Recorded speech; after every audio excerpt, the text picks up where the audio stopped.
I'm going to be doing a poem about Oromo people. See, I might have been born in America and never seen the Oromia. I've still got some of it here. Yo.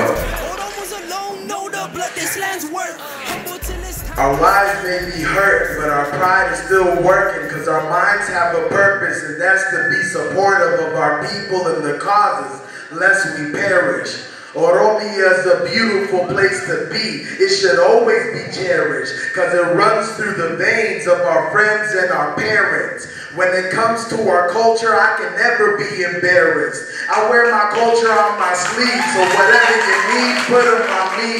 I'll carry your burdens.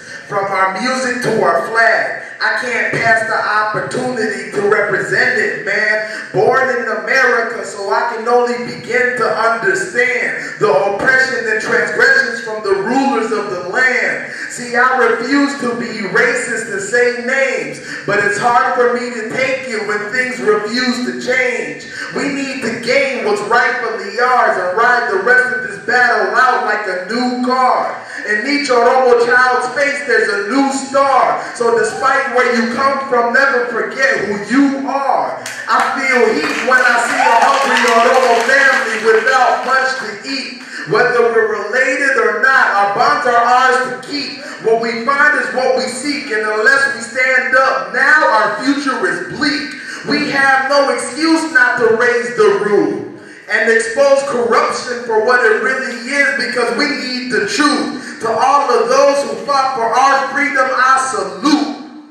And to all those who kept their voices on mute, take this as a message. Open up your eyes and look. It's a damn crime when the only picture of your flag you can hold up is in your damn mind. It's like they don't want us to shine and get back on our grind. And if you ask me, those in power don't have the right to cross that line. So take back what's yours, take back what's mine, and take this as a sign. And remind yourself, in times of darkness, every Oromo has the opportunity to shine.